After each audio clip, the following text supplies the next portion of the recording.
दीपक जी धन्यवाद। और संवाद के मंच पर पुनः उपस्थित एक नए क्लेवर, एक नई श्रृंखला के साथ सभी दर्शकों, श्रोताओं और आपको बहुत बहुत हृदय से आभार। आज हम संवाद की नई श्रृंखला शौर्य गाथा के साथ उपस्थित हैं और ये वीर भूमि राजस्थान के जैसलमेर राज्य से संबंधित इतिहास के दस्तावेजों में वर्णित एक घटना है। शौर्य गाथा में हमने इसे स्थान दिया क्योंकि शौर्य गाथा में देश के अंदर बहुत सारे बलिदान और बहुत सारी ऐसी घटनाएं हैं, कहानियां हैं जो दफन हैं, जिनका कहीं वर्णन नहीं है। तो उसी में से हम लेकर आए हैं। ये मित्रता के एक विश्वासघात की ऐसी घटना रही उस कालखंड में, और जिसे गत इतिहासकारों की कुत्सित मानसिकता के द्वारा, जो वामपंथी और विदेशी सोच के कारण और छद्म भाईचारे की एक संक्रमित रोग के कारण उन्होंने इसे छुपाया। आज उस गाथा को हम लेकर सभी दर्शकों के सामने उपस्थित हैं। जैसलमेर में ये अर्ध साका के नाम से ये घटना घटी, जिसे अर्ध जौहर भी कहा जाता है। राजस्थान में पहले जब युद्ध होते थे और ऐसी परिस्थिति आती थी जब लगता था कि हमारे सैनिक कम हैं और हम हार सकते हैं, तो उस स्थिति में योद्धा निर्णय लेते थे साका करने का। लेकिन साका के साथ साथ एक परंपरा भी थी, वो थी जौहर की। तो उसमें उस समय किले के अंदर जितने भी मात्र शक्ति होती थी, उन्हें अग्नि स्नान करने के बाद फिर पुरुष योद्धा केसरिया बाणा धारण करके युद्ध में उतरते थे और दुश्मन को अधिक से अधिक मारकर मरने की एक कसम लेकर, वचन लेकर वो उसमें आते थे। लेकिन ऐसा नहीं हो पाया था और जिसमें मात्र शक्ति को तलवारों से काटना पड़ा, और इसलिए इस साका को अर्ध साका कहा गया। और उस घटना को आपके मध्य हम लेकर आए हैं। कांधार के अंदर एक अमीर अली नाम का एक नवाब हुआ करता था। तो अमीर अली का उसके पड़ोसी राज्य से युद्ध हुआ और उस युद्ध में वो हार जाता है, और हारने के बाद वो अपने परिजनों, परिवार को जान बचाते हुए वहां से भागता है और दुश्मन सेना उसका पीछा करती है और वह हिंदुस्तान में कदम रखता है। और वहां से आते हुए जैसलमेर के उस समय के राजा लूणकरण जी से गिड़गिड़ाते हुए शरण की भीख मांगता है। और भारतीय संस्कृति का एक अभिन्न अंग रहा है कि शरणागत की रक्षा करना हमारा धर्म है, और उसी परंपराओं को, उन्हीं संस्कारों को जीते हुए राजा लूणकरण उन्हें शरण दे देते हैं और साथ ही रहने और अन्य व्यवस्थाओं के लिए उसे एक जागीर सौंप देते हैं।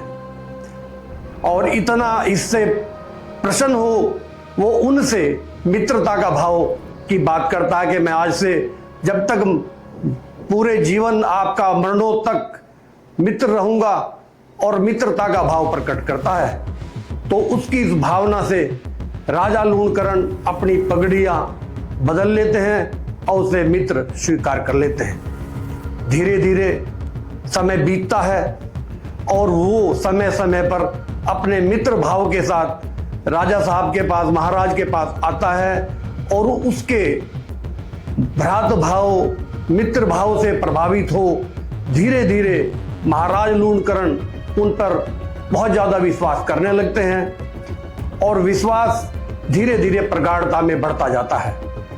इसी सभी कड़ी के बीच में एक दिन वो महाराज के साथ बैठे हुए बोलता है कि महाराज, हम मित्र हैं, हम तो अक्सर मिलते रहते हैं, लेकिन हमारी बेग में चाहती हैं कि किसी दिन किले में रहकर रनिवास में रानियों से भेंट करे और उनकी इच्छा है और बच्चे भी आपस में भेंट करें। तो राजा विचार करते हैं और विचार करते हैं, और लेकिन एक समस्या है, एक शर्त भी है, हम ये भी चाहते हैं कि हमारी महिलाओं को कोई देखे ना। तो इसी स्थिति पर महाराज चिंतन करके फिर कहते हैं कि कुछ समय उपरांत एक शादी समारोह है, वैवाहिक समारोह है, और किले के अधिकतम पुरुष उस विवाह समारोह में जाएंगे और उस दिन हम आपको सूचना दे देंगे और आप उस दिन अपनी बेगमों को किले में ले आइए और वे रानियों से मिल लेंगी। तो इसी कड़ी में कुछ समय उपरांत राजकुमार मालदेव भाटी का वैवाहिक संस्कार है। तो किले के सभी पुरुष उस विवाह समारोह में सम्मिलित होने के लिए उस वैवाहिक कार्यक्रम में चले जाते हैं और उस दिन किले के अंदर ना के बराबर पुरुष हैं और नाम मात्र सिपाही हैं।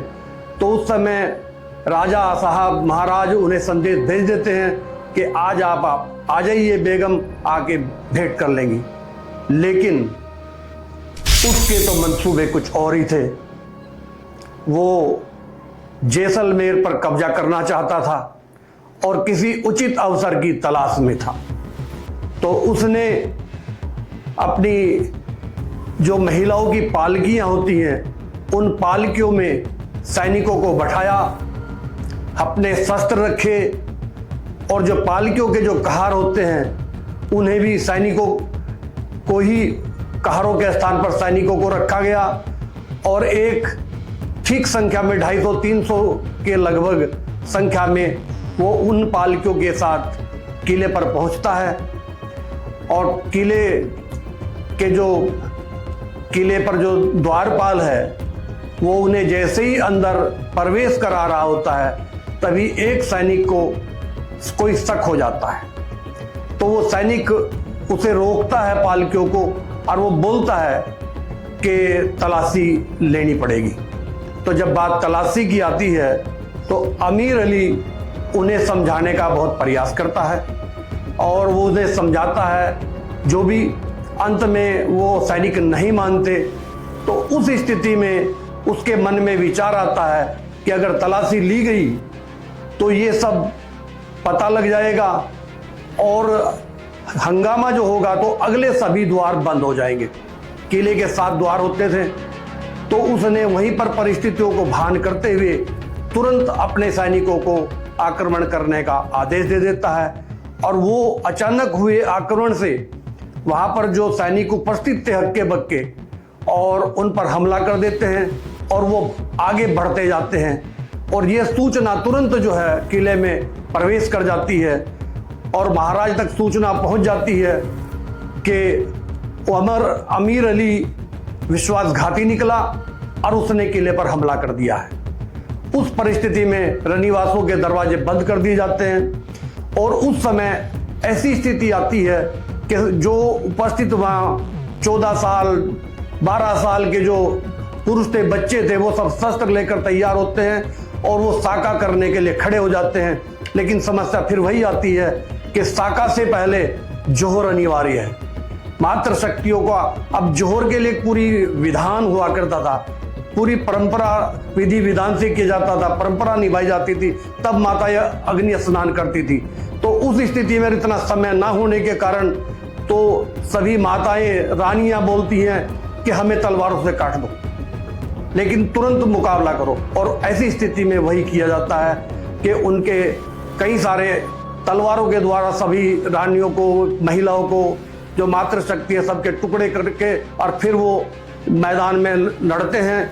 और अंततः महाराज भी उसमें ख्यात होते हैं और वो अमीर अली का कब्जा हो जाता है किले पर।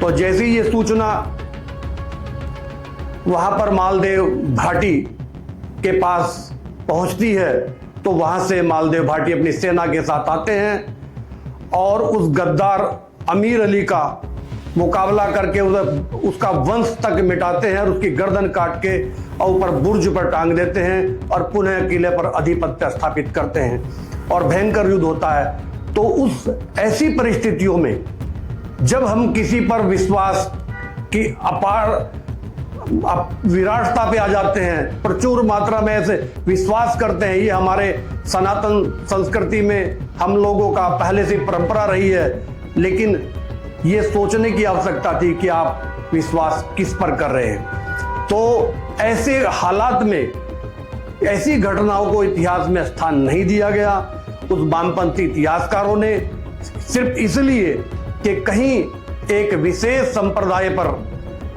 विश्वासघात और गद्दारी का टैग न लग जाए, इसलिए उन्होंने इतिहास से ऐसे पन्नों को हटा दिया गया है। और ऐसी भूली बिसरी बहुत सारी वैसी बलिदान की कथाएं राजस्थान की कण कण में समाई है।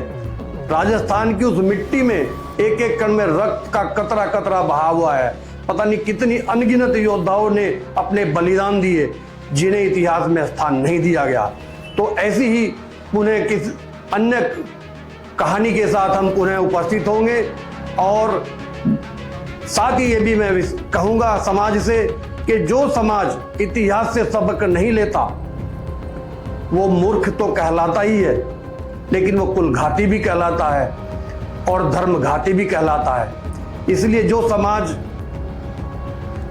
विगत इतिहास से सबक नहीं लेता तो वो संघर्षों से जूझता है आने वाले समय में, और वो संघर्ष इतने पीड़ादायी होते हैं आने वाली संततियों को उसका बहुत नुकसान उठाना पड़ता है। तो इसलिए सभी श्रोता बंधु इस तरह की घटना से सबक लें। और इतिहास हमें समझा रहा है कि छद्म किसी भाईचारे में ना आकर अपने सोच के साथ, अपने समझदारी के साथ, अपने विवेक के साथ मित्रता करें और मित्र भाव निभाएं। और इन्हीं शब्दों के साथ आप सभी को